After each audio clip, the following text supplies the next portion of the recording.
Hi friends. So last எபிசோடில் பார்த்தீங்கன்னா நம்ம ஹீரோ அப்பா கூட சேர்ந்து எங்கேயோ வெளியே போயிருப்பான். ஆனால் அந்த இடத்துல ஏதோ 2-3 பேருங்களோட சேர்ந்து நம்ம ஹீரோவோட அப்பா பார்த்தீங்கன்னா அவனை குடிக்க வச்சிடறாங்க. அதனால அவனும் வீட்டுக்கு வந்து பயங்கரமாக வாந்தி எடுத்துட்டு இருந்திருப்பான். ஸோ இதுக்கப்புறம் நடக்க போகிறத நம்ம இந்த எபிசோடில் பார்க்கலாம். அதுக்கு முன்னாடி வீடியோக்கு மறக்காம லைக் பண்ணிருங்க, அப்படி இன்ஸ்டாவிலையும் ஃபாலோ பண்ணிக்கோங்க. இப்போ நம்ம இந்த ஸ்டோரிக்குள்ளே போயிடலாம். ஸ்டார்டிங் சீனில் பார்த்தீங்கன்னா அடுத்து அந்த பார்க் இருக்கான்ல அவனை தான் காட்டுறாங்க. இவன் கம்ப்யூட்டரில் யாரோ ஒருத்தங்களுக்கு மெயில் சென்ட் பண்ணிட்டு இருக்கான். அது வேற யாரும் கிடையாது, இவனோட பிரதருக்கு தான். ஆனால் இவன் இது வரைக்கும் அனுப்பின எந்த மெயிலையுமே அவனோட பிரதர் ஓப்பன் பண்ணி பார்க்கவே இல்லை. இதனால இவன் ஒரு மாதிரி கடுப்பில் இருக்கும்போது கரெக்டாக என்னோட அம்மா உள்ளே வராங்க. ஸோ இவங்க உள்ளே வரும்போது இவன் கேட்குறான், ஏமா நம்ம இப்போ அமெரிக்கா போகிறோம்ல அண்ணனை பார்க்கறதுக்காக அப்படின்னு சொல்லும்போது, இல்லைடா நீலாம் வரல, நானும் உன்னோட அப்பா மட்டும் தான் போகிறோம், நீ இங்கே இருந்து படிப்பில் மட்டும் கவனம் செலுத்து, உன்னோட பாட்டி உன்னை நல்லா பார்த்துப்பாங்க அப்படின்ற மாதிரி சொல்லிட்டு அவங்க போயிடுறாங்க. ஸோ அதுக்கப்புறம் பார்த்தீங்கன்னா இவன் செம்மையாக கோவப்படுறான். ஏன்னா இவனோட பிரதர் தான் இவனை கூட்ட வர வேணாம் அப்படின்ற மாதிரி சொல்லியிருப்பான் போல. அதனால மறுபடியும் அப்படியே ஒரு மாதிரி கோவத்தோட மெயில எழுதிக்கிட்டு இருக்கான். என்னடா எனக்கு ஒரு நோய் இருக்குது அப்படின்றதுக்காக என்னை பார்க்க மாட்டியா, என்னை பார்க்கறதுக்கு உனக்கு கூச்சமா இருக்குதா அப்படி இப்படின்னு சொல்லிட்டு ஒரு மாதிரி கோவத்தில் பயங்கரமாக டைப் பண்ணிட்டு இருப்பான். பட் கடைசியாக ஒரு மாதிரி யோசிச்சுட்டு அது எல்லாத்தையுமே டெலிட் பண்ணிடுறான். இன்னொரு பக்கம் பார்த்தீங்கன்னா நம்ம கிம் வந்து குடிபோதையில் வெளியில் வந்து படுத்துட்டு இருப்பான். அந்த நேரத்தில் அப்போ அந்த பக்கமாக போன நம்ம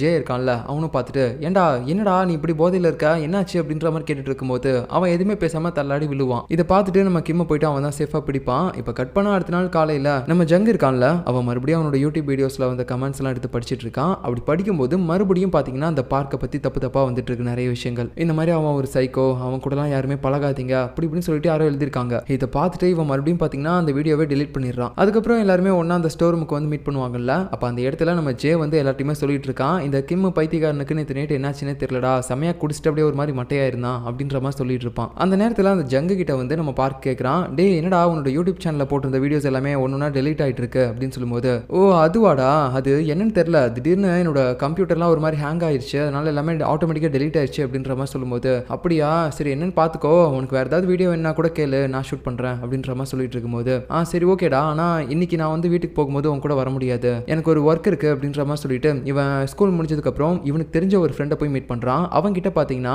நம்ம பார்க் இதுக்கு முன்னாடி எந்த ஸ்கூலில் படித்தான், அவன் எப்படிப்பட்ட ஆளு அப்படின்னு சொல்லிட்டு எல்லாத்தையுமே கேட்டு தெரிஞ்சுக்கிறான். அப்போதான் அவன் இன்னொரு விஷயத்தையும் சொல்கிறான். அது என்னன்னு பார்த்தீங்கன்னா நம்ம பார்க்குக்கு ஒரு பிரதர் இருக்கான்ல, அவன் நம்ம பார்க்குக்கு இந்த மாதிரி ஒரு ப்ராப்ளம் இருக்குது அப்படின்னு சொல்லி தெரிஞ்சதுனால தான் அமெரிக்காவில் போய் தங்கிட்டு இருக்கான். ஸோ இந்த விஷயம் எல்லாமே இப்போ நம்ம ஜங்குக்கும் தெரியுது. கட் பண்ணால் அடுத்து நைட் ஆகுது. நம்ம பார்க் பார்த்தீங்கன்னா ரோட்டில் நடந்து போயிட்டு இருப்பான். அப்போ அவனோட ஃபோனில் பார்த்தீங்கன்னா சில ஸ்க்ரீன்ஷாட்ஸ் எல்லாம் பார்த்துட்டு இருப்பான். அதில் என்ன இருக்குது அப்படின்னு பார்த்தீங்கன்னா நம்ம ஜங்க அந்த யூடியூப் வீடியோஸ் எல்லாம் போட்டிருப்பான்ல, அதில் கூட கமெண்ட்ஸில் சொல்லியிருப்பாங்க நம்ம பார்க் வந்து ஒரு பைத்தியம் அப்படின்ற மாதிரி. ஸோ முடிஞ்ச அளவுக்கு அந்த கமெண்ட்ஸ் எல்லாத்தையுமே டெலிட் பண்ணியிருப்பான். அதுக்கப்புறம் அந்த வீடியோஸே அவன் டெலிட் பண்ணியிருப்பான். ரிப்பீட்டடாக கமெண்ட்ஸ் வந்துட்டே இருக்கு அப்படின்னு சொல்லிட்டு. ஸோ அந்த வீடியோஸோட கமெண்ட்ஸை தான் இவன் ஸ்க்ரீன்ஷாட் எடுத்து வச்சிருக்கான். அப்படின்னா நம்ம பார்க்குக்கு ஆல்ரெடி தெரிஞ்சிருக்கு நம்மளை பற்றின விஷயத்த இந்த மாதிரி ஸ்ப்ரெட் பண்ணிட்டு இருக்காங்க, அது இப்போ நம்ம ஜங்குக்கும் தெரிஞ்சிருக்கும் அப்படின்னு சொல்லிட்டு இவன் இந்த ஸ்க்ரீன்ஷாட்ஸ்லாம் பார்த்துட்டு இருக்கான். அப்போன்னு பார்த்து திடீர்னு இவனுக்கு ஒரு மாதிரி சவுண்ட்ஸ் எல்லாம் கேட்க ஆரம்பிக்குது. ஓடிப்போ ஓடிப்போ அப்படின்ற மாதிரி யாரோ ஒருத்தவங்க சொல்லிட்டே இருக்காங்க.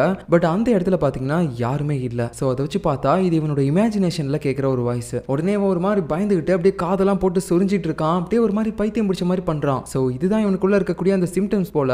இதை இப்போ தான் நமக்கு ஃபர்ஸ்ட் டைம் காட்டுறாங்க. ஸோ இந்த மாதிரி நம்ம பார்க் வந்து தவிச்சிட்டு இருக்கும்போது நம்ம மீன் வந்து கேட்குறான், டே என்னடா பண்ணுற அப்படின்னு கேட்கும்போது ஒன்னும் சரியாயிடுறான். இல்லையே ஒன்றும் இல்லையே அப்படின்ற மாதிரி சொல்லும்போது, இல்லை உன்னை பார்த்தா ஒரு மாதிரி தெரியுது, வா நானே வீடு வரைக்கும் போய் விடுறேன் அப்படின்னு சொல்லிட்டு அவன் கூடயே சேர்ந்து வீடு வரைக்கும் நைட்டு இவன் போகிறான். இப்போ கட் பண்ண அடுத்த நாள் காலையில் நம்ம பார்க் பார்த்தீங்கன்னா இவன் ஒரு மனநல டாக்டர் கிட்ட போயிட்டு கன்சல்ட் பண்ணிட்டு இருப்பான்ல, அந்த டாக்டர் கிட்ட தான் வந்து சொல்லிட்டு இருக்கான். அப்படியே ஒரு மாதிரி அழுகுறான். டாக்டர் எனக்கு அந்த ப்ராப்ளம் எல்லாமே மறுபடியும் நடக்கிற மாதிரி இருக்குது, எனக்கு ஏதோ பைத்தியம் பிடிக்கிற மாதிரி இருக்குது டாக்டர், இதனால என்னோட பேரண்ட்ஸ் அப்புறம் என்னோட பிரதருக்கு தான் பிரச்சனையா இருக்குது, எனக்கு வாழ்றதே பிடிக்கல, என்னால் அவங்க தான் கஷ்டப்படுறாங்க அப்படின்ற மாதிரி சொல்லிட்டு இவன் பயங்கரமாக அழுதுகிட்டு இருக்கும்போது, சரிப்பா இரு அப்படின்னு சொல்லிட்டு இவங்களும் டிஷ்யூ பேப்பர் எடுத்துட்டு வரதுக்காக அப்படியே உள்ள போவாங்களா. அப்படி போகும்போது இவன் திடீர்னு அவனோட கேரக்டரே மாத்திடுறான். அழுதுகிட்டு இருந்தவன் அப்படியே கண்ணு தண்ணி எல்லாத்தையுமே தொடச்சிட்டு ஒரு மாதிரி டிஃப்ரெண்டா இருக்கான் இப்போ பார்த்தா. ஸோ இதை வச்சு பார்த்தா இவன் எதுக்காக இந்த மாதிரி பண்றான், இது உண்மையா இல்லை நிஜமாவே இவன் வந்து ஒரு சைக்கோவா என்னன்னு தெரிய மாட்டேங்குது. அடுத்த நாள் பார்த்தீங்கன்னா இவன் ஸ்கூல்ல இருப்பான். அந்த நேரத்தில் இவன் கேங்கோட இவன் ஃபர்ஸ்ட் சேர்ந்துருக்க மாட்டான். அவன் பாட்டுக்கு தனியாக ஒரு இடத்துல நடந்து போயிட்டு இருக்கும்போது நம்ம ஜோஹனும் ஓடி வந்துட்டு, டேய் என்னடா பண்ற அப்படின்ற மாதிரி சொல்லி அவனை கட்டிப்பிடிக்க வரும்போது இவன் பார்த்தீங்கன்னா அப்படியே பயந்து தள்ளி விட்டுறான் அவனை. என்னடா ஆச்சு, உன்னை ஆளை பார்க்கலையே அப்படின்னு சொல்லி தான் நான் வந்து கட்டி பிடிச்சேன், நீ என்னமோ இப்படி பயப்படுற, நீ நல்லா இருக்கல, ஒன்றும் ப்ராப்ளம் இல்லைல்ல அப்படின்ற மாதிரி கேட்பான். இல்லை ஒன்றும் ப்ராப்ளம் இல்லை அப்படின்னு சொல்லிட்டு இவனும் திணறிக்கிட்டே பேசுகிறான். ஸோ அதுக்கப்புறம் பார்த்தீங்கன்னா எல்லாருமே கேட்குறாங்க, அம்மா நீ அமெரிக்கா போகிறான்னு சொன்ன போலையா அப்படின்னு கேட்கும்போது, இல்லை என்னோட அப்பா வந்து எனக்கு டிக்கெட் புக் பண்ண மறந்துட்டாரு அப்படின்ற மாதிரி போய் சொல்லிட்டு இருக்கான். இப்போ அடுத்த சீனில் நம்ம ஜே பார்த்தீங்கன்னா வீட்டில் இருப்பான். அந்த நேரத்தில் அவனோட அப்பா வந்து செம்மையாக திட்டிட்டு இருக்காரு ரெண்டு பேரையுமே, அவனையும் அவனோட பிரதரையும். இவனுக்கு ஒரு பிரதர் இருக்கான் போல. என்னோட பர்ஸில் எவன்டா கை வச்சிங்க, காசு கம்மியாக இருக்குது, இந்த மாதிரி திருட்டு தானே கூட இப்பெல்லாம் பண்ண ஆரம்பிச்சிட்டிங்களா, சொல்லுங்கடா உங்க ரெண்டு பேரில் யார் எடுத்தீங்க அப்படின்னு சொல்லிட்டு இவர் ரொம்பவே கோவத்தோட கேட்டுட்டு இருப்பாரு. ஆனால் ரெண்டு பேரும் பார்த்தீங்கன்னா மூச்சே விட மாட்டானுங்க. அப்படியே ஒரு மாதிரி சைலண்ட் சைலண்டா இருப்பானுங்க. அந்த நேரத்துல ஜேவோட பிரதர் சொல்றான், அப்பா இவன் தான்ப்பா அவங்களோட ரூம்ல அடிக்கடி போயிட்டு வரது நான் பார்த்தேன், இவன் தான் எடுத்திருப்பான் போல அப்படின்ற மாதிரி சொல்லும்போது உடனே பாத்தீங்கன்னா நம்ம ஜேவை இழுத்துட்டு போறாரு பாத்ரூம்க்கு. அவனை தண்ணியில பயங்கரமா டார்ச்சர் பண்றாரு. அப்போ நம்ம ஜேவோட அம்மாவும் பாத்தீங்கன்னா எதுவுமே பேச முடியாம அப்படியே வெளியே நின்னுட்டு அழுதுகிட்டு இருக்காங்க. ஸோ ஆக்சுவலா இந்த ஃபேமிலியே பாத்தீங்கன்னா ஒரு டிஃப்ரெண்டான ஃபேமிலி. நம்ம ஜேவோட பேரண்ட்ஸ் பாத்தீங்கன்னா சிங்கிள் பேரண்டா இருந்து ஒன்னா ஜாயின் பண்ணியிருக்காங்க. அதாவது நம்ம ஜேவோட உண்மையான அம்மா இவங்க மட்டும்தான், உண்மையான அப்பா அவர் கிடையாது. ரெண்டு பேரும் செகண்ட் மேரேஜ் பண்ணியிருக்காங்க. அதே மாதிரி இந்த அப்பாவோட உண்மையான பையன் பாத்தீங்கன்னா நம்ம ஜேவோட பிரதர் மட்டும்தான், நம்ம ஜே கிடையாது. ஸோ ரெண்டு பேரும் அப்படியே சிங்கிள் பேரண்டா இருந்து ஒன்று சேர்ந்திருக்காங்க. அதனால தான் இப்போ இவங்களுக்கு ரெண்டு பசங்க இருக்க மாதிரி தெரியுது. இந்த மாதிரி ஒரு பக்கம் அந்த அப்பா வந்துட்டு நம்ம ஜேவை போட்டு பயங்கரமா கொடுமை பண்ணிட்டு இருக்கும்போது இன்னொரு பக்கம் நம்ம கிம்ம காட்டுறாங்க. ஸோ இவன் அவனோட அப்பா ரூமுக்குள்ள போயிட்டு அந்த கேமரா பேக் இருக்கா அப்படின்னு சொல்லி தேடி பார்க்கறான். பட் எந்த இடத்துலயுமே இல்ல. சரி மறுபடியும் நம்ம அந்த ஸ்டோர் ரூமுக்கே போய் பார்க்கலாம், அங்க கூட அந்த கேமராவை போட்டிருக்க வாய்ப்பு இருக்கு அப்படின்னு சொல்லிட்டு இவன் அங்க போய் பார்க்கும்போது அந்த இடத்துல அந்த கேமரா இருக்கு. அதுக்கப்புறம் அதை ஓப்பன் பண்ணி அவன் அந்த வீடியோஸை மட்டும் ப்ளே பண்ணி அவனோட அம்மா ஃபேஸை பார்க்கலாம் அப்படின்னு சொல்லி பார்க்கும்போது இந்த டைம் அந்த வீடியோவில் அவனோட அம்மா ஃபேஸ் வரக்கூடிய அந்த போர்ஷன் மட்டும் யாரோ ஒருத்தங்க ஒரு மாதிரி கட் பண்ணியிருக்காங்க. இவனுக்கு நல்லாவே தெரியுது இந்த வேலையை பண்ணது கண்டிப்பா என்னோட அப்பாவா தான் இருப்பாரு. ஆனா எதுக்காக என்னோட அம்மா ஃபேஸை பார்க்க விடாம இப்படி தடுக்கிறாரு அப்படின்ற மாதிரி யோசிச்சுக்கிட்டு உடனே அவரோட ரூமுக்கு போயிட்டு கேட்கறான், எதுக்காக இந்த வீடியோவில் இப்படி பண்ணீங்க அப்படின்னு கேட்கும்போது அவர் அதுக்கு எதுவுமே ஆன்சர் பண்ணாம, இங்க பாரு நான் எதை பண்ணாலும் நல்லதுக்கு தான் பண்ணுவேன். ஸோ தேவையில்லாத விஷயங்களுக்கு டைம் ஸ்பெண்ட் பண்றதை விட்டு ஒழுங்கா போய் என்னோட கவனத்தெல்லாம் படிப்புல செலுத்து சரியா அப்படின்ற மாதிரி அவர் சொல்லிடுறாரு. இவனும் ஒரு மாதிரி கோவத்தோட அப்படியே வீட்டை விட்டு வெளியே வருவான். அப்படி வந்து பார்க்கும்போது அந்த இடத்துல நம்ம ஜே உட்காந்துட்டு இருக்கான். அதுவும் தண்ணியில பாத்தீங்கன்னா நனைஞ்சிருக்கான். ஸோ லாஸ்டா இவன் பர்ஸ்ல இருந்து பணத்தை எடுத்துட்டான் அப்படின்னு சொல்லிட்டு இவனோட அப்பா கூட பயங்கரமா பாத்ரூமுக்குலாம் கூட்டு போயிட்டு தண்ணியில டார்ச்சர் பண்ணிருப்பார்ல, அதனால இப்ப அப்படியே கொண்டு வந்து இவனை வெளியே உட்கார விட்டாரு. நைட்டு முழுக்க குளிர்லயே இரு, இதான் அவனோட பனிஷ்மெண்ட் அப்படின்னு சொல்லிட்டு இதை பார்க்கும்போது நம்ம கிமுக்கு வந்து மனசே கேட்கல. எப்படியும் இந்த தப்பை இவன் பண்ணிருக்க வாய்ப்பே இல்ல, கண்டிப்பா அவனோட அப்பா கிட்ட இருந்து இவன் பணத்தை திருடி இருக்க மாட்டான், இருந்தாலும் எதுக்காக இப்படி பனிஷ்மெண்ட் அனுபவிச்சுட்டு இருக்கான் அப்படின்ற மாதிரி யோசிச்சுட்டு இருக்கும்போது இந்த ஜேவோட பிரதர் அந்த இடத்துக்கு வரான். அதான் அந்த அப்பாவோட பையன். அவன் வந்துட்டு ரொம்பவே வெறுப்பேத்துற மாதிரி பேசிட்டு இருக்கான். இங்க பாரு நானும் என்னோட அப்பாவும் இருக்கிற வரைக்கும் கண்டிப்பா உன்னையும் உன்னோட அம்மாவையும் எங்க கூட க்ளோஸா சேர்த்துக்கவே மாட்டோம், ஏன்னா என்னோட அப்பாவுக்கும் உன்னை பிடிக்கவே பிடிக்காது அப்படின்ற மாதிரி சொல்லிட்டு ரொம்பவே வெறுப்பேத்துற மாதிரி பேசிட்டு அங்க இருந்து போறான். இவன் இப்படி பேசிட்டு போறதெல்லாம் பார்க்கும்போது நம்ம கிம்முக்கு தெரியுது கண்டிப்பா இவன் தான் அந்த பணத்தை எடுத்திருப்பான் அப்படின்ற மாதிரி யோசிச்சுட்டு பனிஷ்மெண்ட்ல இருக்க நம்ம ஜேவை கூட்டிக்கிட்டு அவன் அப்பா கிட்ட போறான். போயிட்டு அவன் அப்பா கிட்டயும் சொல்றான், அங்கிள் எனக்கு உங்க பையன் ஜேவை பத்தி நல்லாவே தெரியும், கண்டிப்பா அவன் இதை பண்ணிருக்க மாட்டான், இவன் அந்த மாதிரி ஒரு பையனும் கிடையாது. அப்படியா? அப்படின்னா இவன் திருடலைனா வேற யாரும் அந்த பணத்தை திருடி இருப்பா அப்படின்ற மாதிரி ஒரு கோவத்தோட பேசும்போது டக்குன்னு பாத்தீங்கன்னா அந்த பிரதர் அந்த இடத்துக்கு வரான். அப்படியே எல்லாருமே ஒரு செகண்ட் சைலண்டா இருக்காங்க.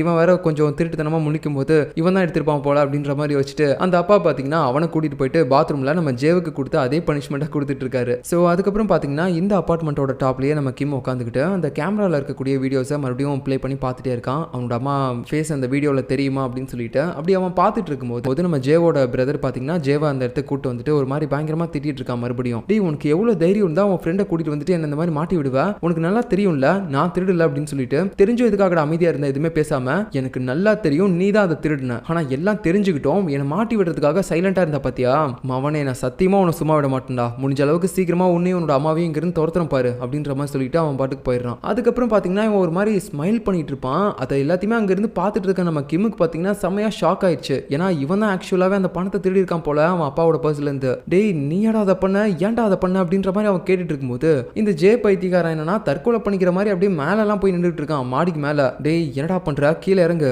நீங்க எல்லாருமே அடிக்கடி கேட்டுட்டே இருப்பீங்கல்ல உனக்கு மட்டும் எங்க இருந்துடா பணம் வந்துட்டே இருக்கு அப்படின்னு சொல்லிட்டு, அந்த பணம் இந்த மாதிரி தான் வருது. டேய் இருந்தாலும் திருடுறதெல்லாம் தப்புடா, ஏய் நான் அப்படி என்னடா பெரிய தப்பு பண்ணிட்டேன், நீங்க எல்லாருமே சந்தோஷமா இருக்கணும், ஃப்ரெண்ட்ஸ் எல்லாரும் கூட நல்லா இருக்கணும் அப்படின்றதுக்காக தான் நான் அந்த மாதிரி பணத்தை திருடினேன், அது தப்பா, அந்த மாதிரி பண்ணதுனால தான் நீங்க எல்லாருமே இன்னைக்கு என் கூட இவ்வளவு க்ளோஸா இருக்கீங்க, எனக்கும் நீங்க என் கூட க்ளோஸா இருக்கிறது தான் பிடிக்கும், அதுக்காக தான் நான் இதை பண்ணேன் அப்படின்ற மாதிரி சொல்லிட்டு இவன் ஒரு மாதிரி பேசும்போது இவனுக்குனா கொஞ்சம் டென்ஷன் ஆயிடுது. ஏன்னா லூஸ் மாதிரி பேசிட்டு இருக்கான் இவன் அப்படின்னு சொல்லிட்டு நம்ம கிம்மோ அங்கிருந்து போலான்னு பார்க்கும்போது அப்படியே நம்ம ஜே அழுதுகிட்டு பேச ஆரம்பிக்கிறான். எனக்கு வேற வழி தெரியலடா, என் கூட யாருமே அவ்வளோ பழகவே மாட்டாங்க, அதனால தான் நான் அவங்க கூட பழகிறதுக்காக இந்த மாதிரி அதிகமா காசெல்லாம் செலவு பண்ணேன், எங்க அப்பாவோட பர்ஸ்ல இருந்து எடுத்தேன் அப்படின்ற மாதிரிலாம் சொல்லும்போது இவனோட அந்த வழி என்ன அப்படின்னு சொல்லி நம்ம கிம்முக்கும் தெரியுது. இவன் அதிகமா ஃப்ரெண்ட்ஸை சேர்க்கணும்னு நினைச்சிருக்கான், அதுக்காக தான் இந்த மாதிரி பண்ணிருக்கான் அப்படின்ற மாதிரி யோசிச்சுட்டு அவன் அப்படியே கைப்பிடிச்சு கீழே இறக்கி ஒரு மாதிரி ஹக் பண்ணி அவனுக்கு ஆறுதலா பேசுறான். இப்போ அடுத்த நாள் காலையில பாத்தீங்கன்னா நம்ம கிம்மை கூப்பிட்டு அந்த பிரின்சிபல் வந்து பேசிட்டு இருக்காரு. என்னடா நீ சரியா படிக்காத மாதிரி தெரியுது, உன்னோட அப்பாக்கெல்லாம் இந்த விஷயம் தெரிஞ்சுன்னா ரொம்பவே ஃபீல் பண்ணுவாரா, கொஞ்சம் நல்லா படி, அதுவும் இல்லாம அந்த ஃப்ரெண்ட்ஸ் கேங்கோடலாம் சுத்தாத, உன் அப்பா பேரை நீ காப்பாத்துவான்னு நம்புறேன், அதுவும் இல்லாம இந்த இடத்துல ஒரு செடி இருக்கு பாத்தியா,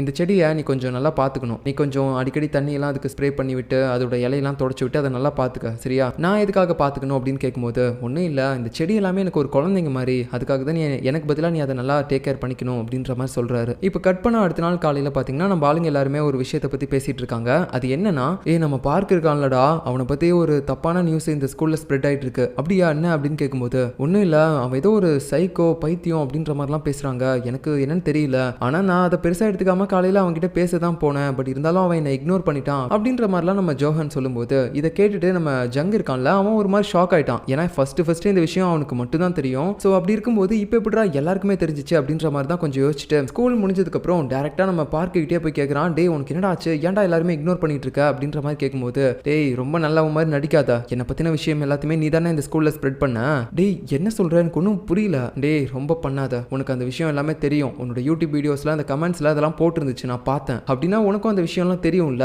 தெரிஞ்சுக்கிட்டே எதுவுமே தெரியாத மாதிரி நடிச்சுக்கிட்டு இப்போ ஸ்கூல்ல இருக்கக்கூடிய எல்லாருக்குமே நீ தானே ஸ்ப்ரெட் பண்ண அந்த விஷயத்தை அப்படின்ற மாதிரி சொல்லும்போது, டேய் இல்லடா நான் அதை பண்ணலடா அப்படின்ற மாதிரி அவன் சொல்லிட்டே இருப்பான். இருந்தாலும் நம்ம பார்க் பார்த்தீங்கன்னா அவனை இக்னோர் பண்ணிட்டு போயிட்டே இருக்கான். ஸோ அந்த மாதிரி அவன் போயிட்டு இருக்கும்போது நம்ம ஜங்கு பார்த்தீங்கன்னா உடனே அவனோட யூடியூப் சேனலில் இருக்கக்கூடிய வீடியோஸில் இருக்க அந்த கமெண்ட்ஸ் எல்லாத்தையுமே எடுத்து பார்த்துட்டு இருக்கான். பார்த்தா அதில் இன்னும் பார்த்தீங்கன்னா அந்த நிறைய கமெண்ட்ஸ் வந்துட்டே இருக்குது. நம்ம பார்க்க பற்றி தான் எல்லாருமே பேசிட்டு இருக்காங்க. டே அவன் உண்மையாகவே ஒரு பைத்தியம் தானா, என்னடா ஆச்சு அவனுக்கு, ஏன்டா அவன் ஒரு சைக்கோ மாதிரி நடந்துக்கிறான் அப்படின்னு சொல்லிட்டு எல்லாருமே அவனை பற்றியே பேசிட்டு இருக்காங்க. ஸோ இதில் புரியாத விஷயம் என்னன்னா, எதுக்காக இவங்க எல்லாருமே இவனோட வீடியோஸில் வந்துட்டு இதை பற்றி பேசிட்டு இருக்காங்க அப்படின்னு சொல்லி தான் ஒன்றுமே புரியல. இப்போ அடுத்த சீனில் பார்த்தீங்கன்னா ரொம்பவே கோவத்தோட நம்ம பார்க் நடந்து போயிட்டு இருக்கும்போது திடீர்னு மழை பெய்ய ஆரம்பிக்குது. அப்போன்னு பார்த்து அவனோட சின்ன வயசுல நடந்த சில விஷயங்கள் எல்லாத்தையுமே அவன் நினைச்சு பார்க்கறான். அது என்னன்னா, இவன் திடீர்னு ஒரு காட்டுக்குள்ள அப்படியே ஓடிட்டு இருக்கான். அப்போன்னு பார்த்து மழை பெய்ய ஆரம்பிக்குது. அதுக்கப்புறம் பார்த்தீங்கன்னா யாருன்னே தெரியாத ஒருத்தன் இவனை கட்டி போட்டு பயங்கரமா டார்ச்சர் பண்ணிட்டு இருக்கான். அது எல்லாத்தையுமே நினைச்சு பார்த்துட்டு இருக்கும்போது திடீர்னு பார்த்தீங்கன்னா மறுபடியும் அவனோட காதுக்கு சில சவுண்ட்ஸ் எல்லாமே கேட்க ஆரம்பிக்குது டிஃப்ரெண்டா. உடனே இவனும் கையெல்லாம் வச்சு அடைக்க ஆரம்பிக்கிறான். இல்ல எனக்கு அது கேட்க கூடாது அப்படின்ற மாதிரி சொல்லிட்டே இருப்பான். இப்படி அவன் கஷ்டப்பட்டு இருக்கும்போது திடீர்னு பார்த்தீங்கன்னா அந்த மலையிலேயே வந்து நம்ம ஜங் அவனை ஹக் பண்ணி கொஞ்சம் அவனுக்கு ஆறுதலா பேசிட்டு இருக்கான், நான் இருக்கேன் எல்லாமே சரியா போயிடும் அப்படின்னு சொல்லிட்டு. ஸோ இப்போ நம்ம பார்க்கோட அந்த ஃபிளாஷ்பேக்லாம் வச்சு பார்க்கும்போது சின்ன வயசுல அவனுக்கு ஏதோ ஒரு இன்சிடென்ட் நடந்திருக்கு போல, அதனால தான் இவன் இந்த மாதிரி கொஞ்சம் டிஃப்ரெண்டா சைக்கோ மாதிரி நடந்துக்கிறான். பட் அது என்ன அப்படின்னு சொல்லி நமக்கு சரியா தெரியல. இப்போ அடுத்த நாள் காலையில பார்த்தீங்கன்னா நம்ம கிம் அந்த பிரின்சிபல் சார் சொன்ன மாதிரியே அந்த செடிக்கெல்லாம் அப்படியே பயங்கரமா தண்ணி அடிச்சு விட்டு அந்த எல்லாத்தையுமே தொடச்சு ரொம்பவே நல்லா பார்த்துக்கிறான். அப்போன்னு பார்த்து அந்த பிரின்சிபலோட டேபிளில் பார்த்தீங்கன்னா அந்த கொஸ்டின் பேப்பர்ஸ் எல்லாமே இருக்குது. ஸோ இதை பார்த்துட்டு இவன் ஏதோ ஒன்று திங்க் பண்ணிட்டு இருக்கான். கட் பண்ணா நமக்கு இந்த இடத்துல ஒரு ஃபிளாஷ்பேக்கை காட்டுறாங்க. அது என்னன்னா, அந்த பிரின்சிபல் பார்த்தீங்கன்னா ரொம்பவே யங்கா இருக்காரு. அவர் யாரோ ஒருத்தங்க கிட்ட பேசிட்டு இருக்காரு, ஏதோ ஒரு ஸ்டூடெண்ட் கிட்ட. அந்த ஸ்டூடெண்ட் வேற யாருமே கிடையாது, நம்ம கிம்மோட அப்பா தான். ஏன்னா அவரும் இதே ஸ்கூல்ல தானே படிச்சாரு. ஸோ அந்த நேரத்தில் நம்ம பிரின்சிபல் கொஞ்சம் யங்கா தான் இருந்திருப்பாரு. ஸோ நம்ம பிரின்சிபல் பார்த்தீங்கன்னா முன்ன நம்ம ஹீரோ கிட்ட என்ன சொல்லியிருப்பாரோ அதையே தான் இப்போ வந்து அவனோட அப்பா கிட்டயும் சொல்லிட்டு இருந்திருக்காரு. நீ ரொம்பவே நல்ல ஸ்டூடெண்ட், உன் ஃப்ரெண்ட்ஸோடலாம் நீ சேர்ந்து பழகாத, அதுவும் இல்லாம நீ இப்படி இருக்கிற விஷயம் தெரிஞ்சுன்னா உன்னோட அப்பா ஃபீல் பண்ணுவார்ல, நீ நல்லா மட்டும் படி, அது போதும், உனக்கு என்ன உதவி வேணாலும் நான் பண்றேன் அப்படின்ற மாதிரிலாம் சொல்லியிருப்பாரு. இதுதான் அப்படியே நம்ம ஹீரோ கிட்டயும் சொல்லியிருப்பாரு. ஸோ இந்த மாதிரி அவர் பாஸ்ட்ல நம்ம ஹீரோவோட அப்பா கிட்டயும் பேசியிருக்க மாதிரி நமக்கு காட்டிட்டு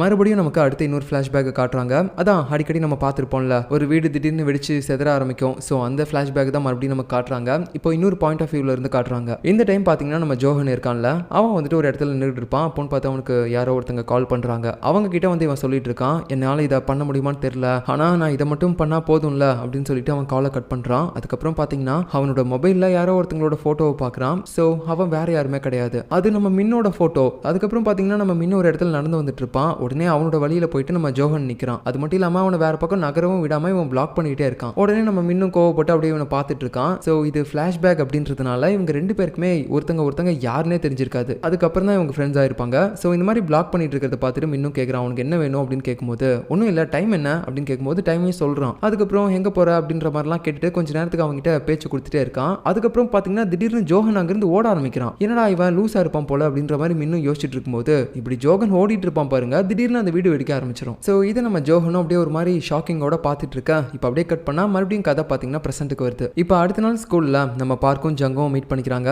அப்படி மீட் பண்ணும்போது மறுபடியும் பார்த்தீங்கன்னா நம்ம பார்க் வந்து அவனை அவாய்ட் பண்ணுற மாதிரி தான் தெரியுது. இருந்தாலும் நம்ம ஜங் விடாமல் அவனை ஃபாலோ பண்ணிட்டு போயிட்டே இருக்கான். டே பார்க், நிஜமாவே நான் உன்னை பற்றி எதுவுமே சொல்லலடா, புரிஞ்சுக்கோ அப்படின்ற மாதிரி தான் சொல்லிட்டு இருப்பான். இதை வந்து மற்றவங்களும் பார்த்துட்டு என்னடா ஆச்சு இவனுக்கு ரெண்டு பேருக்கும், ஏன்டா இப்படி சண்டை போட்டுருக்கானுங்க அப்படின்ற மாதிரி தான் பேசுவானுங்க. அப்போன்னு பார்த்து நம்ம ஜோஹனோட அப்பா அந்த இடத்துக்கு வரும்போது, அப்பா என்னப்பா காலையிலேயே வந்திருக்கீங்க அப்படின்னு சொல்லிட்டு இவனும் ஜாலியாக போயிட்டு அவரை ஹக் பண்ணலான்னு பார்க்கும்போது அவர் டக்குன்னு அடிச்சிடுறாரு. அவனுங்க எல்லாருக்குமே இதை பார்த்துட்டு செம்மையா ஷாக் ஆயிடுச்சு. என்னடா இது வந்தவனை பொசுக்குன்னு அடிச்சிட்டாரு அப்படின்னு சொல்லிட்டு அப்படியே போயிட்டு அவரை பிடிக்கிறாங்க. நம்ம ஜோஹனுக்குலாம் அப்படியே ஒரு மாதிரி தக்காளி பழம் மாட்டோம் கண்ணை பழுத்துருச்சு. ஸோ ஆக்சுவலாக என்ன மேட்டர்னு பார்த்தீங்கன்னா நம்ம ஜோஹனுக்கு வந்து அம்மா இருக்காங்க. பட் இருந்தாலும் நம்ம ஜோஹனோட அம்மாவுக்கும் அப்பாவுக்கும் ஏதோ ஒரு சண்டை போல, அதனால இப்போ பிரிஞ்சு தான் இருக்காங்க. இருந்தாலும் எப்படா எனக்கு தெரியாம போய் நீ உன்னோட அம்மாவை மீட் பண்ணிட்டு வரலாம், அவ எங்கடா இப்போ இருக்கா சொல்லுடா அப்படின்னு சொல்லி தான் அந்த மாதிரி அடிச்சிருக்காரு. ஆனால் இவன் பார்த்தீங்கன்னா அது எதுக்குமே ஆன்சர் பண்ணாம அவர் அடிச்ச உடனே ஒரு மாதிரி டென்ஷன்லாம் அங்கிருந்து நடந்து போயிட்டு இருப்பான். அது மட்டும் இல்லாமல் நமக்கு இப்போதான் இன்னொரு விஷயம் தெரிய வருது, நம்ம ஜோஹனுக்கு ஒரு சிஸ்டர் கூட இருக்கா போல. அவளும் இப்போ நம்ம ஜோஹன் அம்மா கூட தான் சேர்ந்து இருக்காங்க போல. இந்த மாதிரி அவங்க ரெண்டு பேர் தனியாகவும் இவங்க ரெண்டு பேர் தனியாகவும் வாழ்ந்துட்டு இருந்திருக்காங்க. இப்போ அடுத்து நைட் ஆகுது, செம்மையா மழை பெஞ்சிட்டு இருக்குது. நம்ம ஜியோன் இருக்கான்ல, அவனோட ரூம்லாம் லாக் பண்ணிட்டு அப்படியே வெளியே நடந்து வரும்போது அந்த இடத்துல பார்த்தீங்கன்னா ஒரு கார் நிற்குது. ஐயோ யாரோட கார் கார்னு தெரியலையே அப்படின்ற மாதிரி இவன் யோசிச்சுட்டு அதை எடுக்க சொல்றதுக்காக அந்த கார்ல பாத்தீங்கன்னா ஒரு ஓரமா ஒரு நம்பர் இருக்கும், அதுக்கு கால் பண்ணி பார்க்கறான். பார்த்தா ரிங்கே போல. ஸோ ஆக்சுவலா இந்த இடத்துல கார்லாம் நிறுத்தக்கூடாது போல, அதனால தான் கால் பண்ணி எடுக்க சொல்றதுக்காக அந்த ஓனருக்கு கால் பண்றான். பட் அவன் எடுக்கல அப்படின்னு தெரிஞ்சதுக்கு அப்புறம் இவன் பாட்டுக்கு அப்படியே புறப்பட்டு நம்ம ஜோஹனோட வீட்டுக்கு போய் பார்க்கறான், அந்த இடத்துல அவன் இருப்பானா அப்படின்னு சொல்லிட்டு. ஏன்னா காலையில அவனோட அப்பா அடிச்சிருப்பார்ல, பட் அவன் அங்க இல்ல. உடனே இவனும் பாத்தீங்கன்னா ரிட்டன் வீட்டுக்கு போயிட்டு இருப்பான். அப்படி போகும்போது ஒருத்தர் வந்து இடிக்கிறாரு. இடிச்ச உடனே நம்ம ஜியானோட மொபைல் வேற கீழே விழுந்துரும். உடனே அவரும் எடுத்து கொடுப்பாரு. அந்த நேரத்தில் அவரோட கையில பாத்தீங்கன்னா ஒரு தழும்பு மாதிரி ஒன்று இருக்கும் கட்ட விரல் கிட்ட. ஸோ அதை வந்து இவன் நோட் பண்றான், நீங்களும் நோட் பண்ணிக்கோங்க. அதுக்கப்புறம் நம்ம ஜோஹனுக்கு கால் பண்ணி நீ எங்கடா இருக்க, நான் வந்து உன்னை பார்க்குறேன் அப்படின்னு சொல்லும்போது அவனும் இருக்கிற இடத்த சொல்றான். அதுக்கப்புறம் இவன் அந்த இடத்துக்கு போயிட்டு அவன்கிட்ட கொஞ்சம் ஆறுதலாக பேசிட்டு அவனை அப்படியே சமாதானப்படுத்தி கூட்டிட்டு போறான். அவன் வந்து சமாதானமா பேசினதுக்கு அப்புறம் தான் நம்ம ஜோஹனும் கொஞ்சம் பெட்டரா ஃபீல் பண்ண ஆரம்பிக்கிறான். இப்போ அடுத்த நாள் காலையில எல்லாருமே ஸ்கூலுக்கு போயிட்டு இருப்பாங்க. அந்த நேரம்னு பார்த்து நம்ம மின்னும் கேட்டை தாண்டி வரும்போது அந்த பிரின்சிபல் அவனை பார்த்துட்டு நான் அவன்கிட்ட கொஞ்சம் தனியா பேசணும் வா அப்படின்னு சொல்லி கூப்பிடுறாரு. உடனே அவனும் போறான். பட் அவர் நம்ம மின் கிட்ட அப்படி என்ன பேசினாருன்னு தெரியல. இவன் வந்துட்டு அதை நினைச்சிட்டு ஒரு மாதிரி புலம்பிக்கிட்டே இருக்கான். ஸோ அப்படி என்ன அவர் பேசினாருன்னே தெரியல. இந்த நேரத்தில் மற்ற எல்லாருமே பார்த்தீங்கன்னா மறுபடியும் நம்ம பார்க்க பற்றி தான் பேசிட்டு இருக்காங்க. உண்மையாவே ஒரு சைக்கோவா தான் இருப்பானோ அப்படின்ற மாதிரிலாம் பேசிட்டு இருக்கும்போது நம்ம ஜங்கு வந்து சொல்றான், இல்ல அவன் அந்த மாதிரிலாம் கிடையாது, அவனோட பாஸ்ட்ல வந்து ஒரு கெட்ட விஷயம் நடந்திருக்கு, ஒரு சைக்கோ அவனை கடத்திட்டு போயிருக்கான். ஸோ அந்த கெட்ட மெமரிஸ்ல இருந்து அவனால தப்பிக்க முடியல, அதனால தான் அவன் அதையே நினைச்சுக்கிட்டு ஒரு மாதிரி இருக்கான். அதுவும் இல்லாம அவனுக்குள்ள இருக்கக்கூடிய அந்த குறைய வேற யார்ட்டுமே சொல்லக்கூடாது அப்படின்ற மாதிரி இருந்திருக்கான். பட் இருந்தாலும் என்னோட யூடியூப்ல இருக்கக்கூடிய அந்த வீடியோஸ்ல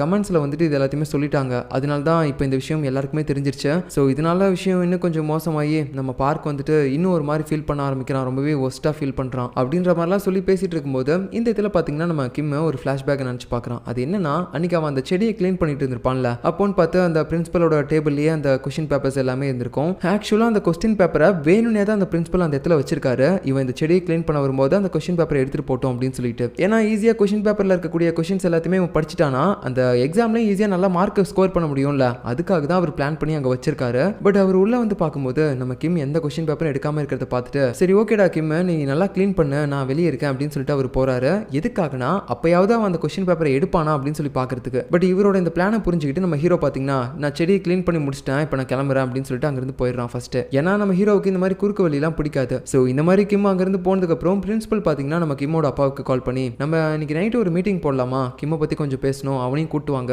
அப்படின்ற மாதிரி சொல்றாரு. ஸோ இதோட இந்த எபிசோட் முடியுது. மறுபடியும் நான் உங்களை அடுத்த எபிசோட்ல பார்க்குறேன். தேங்க்யூ.